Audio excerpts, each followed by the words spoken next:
Hey guys, welcome to week 2 of our DATEABLE series. I'm so glad that you guys are checking out our videos.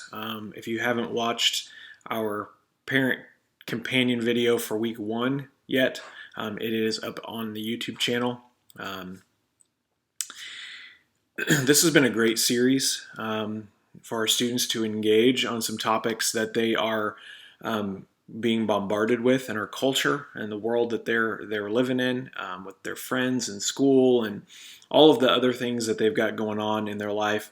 These are issues that are weighing on them, and so I'm so glad that you guys have interacted with us and are talking to your students about these things, and that your students are opening up in their small groups. We're getting good reports back from our small group leaders on level of interaction and just kind of the struggle with some of these issues, and they're willing to have conversations, and so that's what we want for our students. I want to again point you to our social media, both for the ministry and for also my personal social media, where I'm kind of giving you as parents some direct information there specifically. So make sure you check those things out as well. I want you to have all the things that you need to be in the driver's seat with these conversations with your student. Sunday night, our student ministry intern Josh Schneider spoke to our students about what it looks like to have face-to-face conversations in a world that is increasingly digital. Our culture is standing behind a wall of technology that is allowing us as individuals to be more bold, to say things, to do things, to ask things of other people that we wouldn't necessarily do if we were doing it face to face. And so Josh really challenged our students to be bold and to have face-to-face conversations, to learn to cultivate face-to-face communication skills, because that's what real relationships dictate. I don't know if you realize this or not, but the average American checks their phone 150 times a day. That is once every 6 minutes on average. Now that's the average American, and we all know, if we've interacted with our students who interact with their phones, they are checking their phones much more often than that. And so we don't really know what that number in reality might be. Every 3 minutes, every 2 minutes, we don't really know. What we do know is that to a certain extent, these devices are causing some strife in us. We're not exactly sure the extent of the quote unquote damage that all this technology is doing to us. But I don't know about you, but I know from my perspective, there have been times when I know for a fact that my phone has vibrated, that I have a notification, and I will pull it out of my pocket to find out that there was no notification, but I know that I felt it, right? Psychiatrists, psychologists, sociologists are all kind of working through all of this stuff, and we're discovering that we're creating sort of a neurosis in our brains to yearn for this communication. The dopamine release that happens when we get a notification these days happens because in us we yearn to be liked. We yearn for that one-on-one relational communication.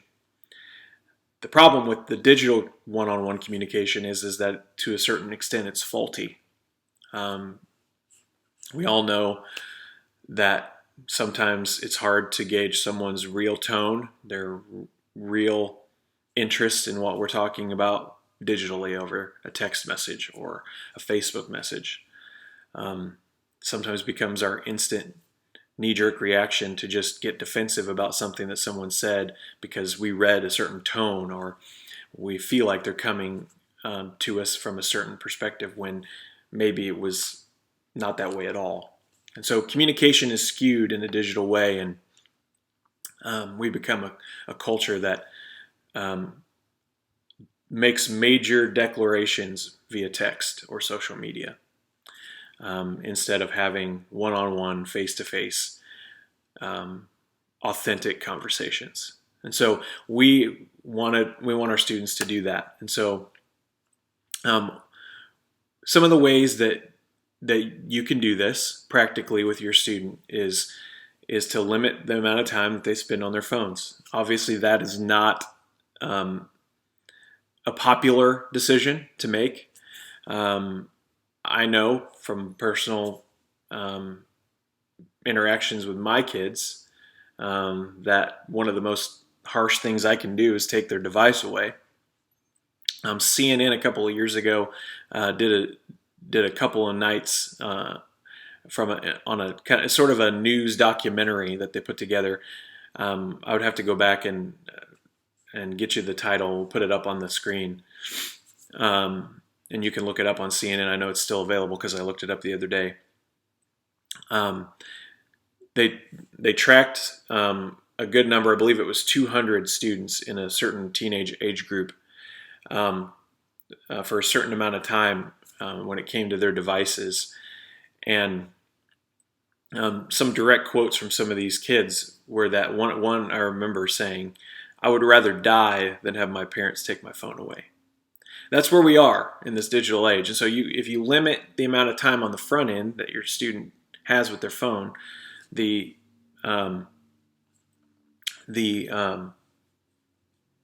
better that they will develop these real relational skills. And so that's what we want. One of the other things you can do is there are devices out there. We personally have one at our house. It's called the Circle.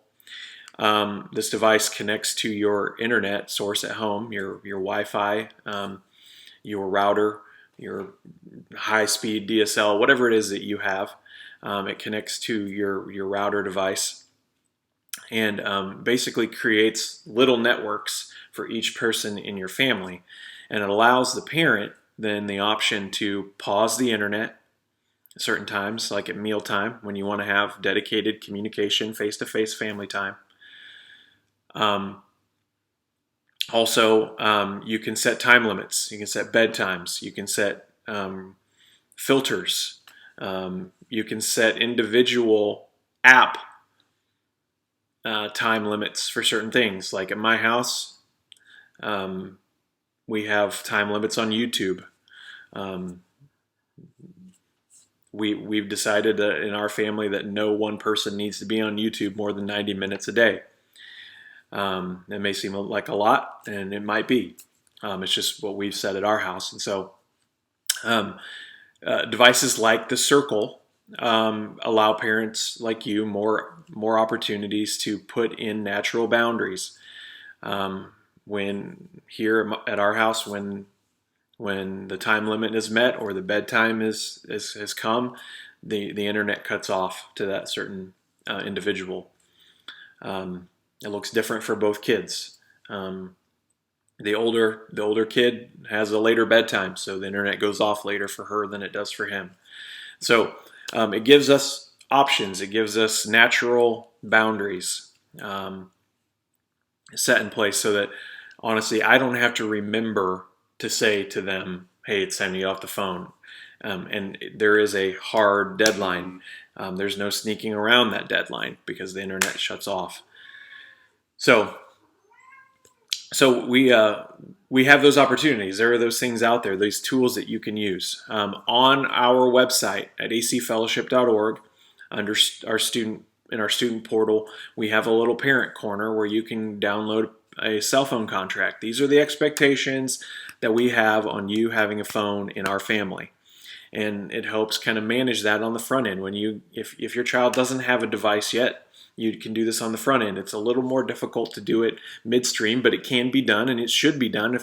If you handed your student a device with no guidelines, or you made verbal guidelines, there's no harm in going back and saying, "Hey, we now have this tool that I want to put in place in this relationship between you and I, how we can manage this phone." There was an article that I posted on my personal Facebook a couple weeks ago about whether our kids should have smartphones at all.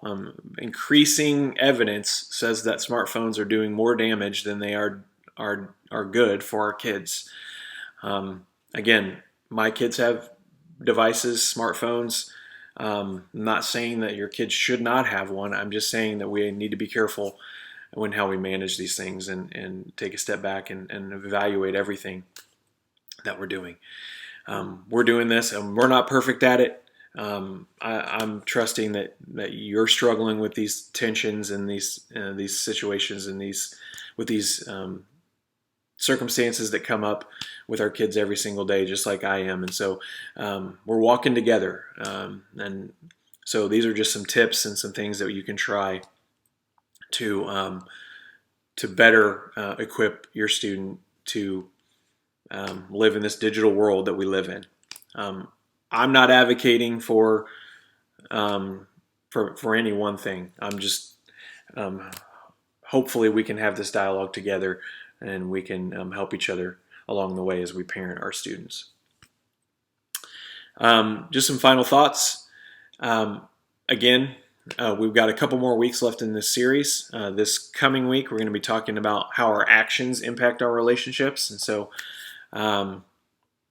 really want to focus on what it looks like to be a better me before I take on having a relationship with anyone. And so we're going to focus on that this weekend. Then we have a weekend off. The first weekend of spring break, we do not meet on Sunday night, so that is a Sunday off for us. And then the following week, that last weekend of spring break, we will meet on Sunday night, 6:30 at our normal time at the YMCA. That Sunday night will be our God's Plan for Sex session. So again,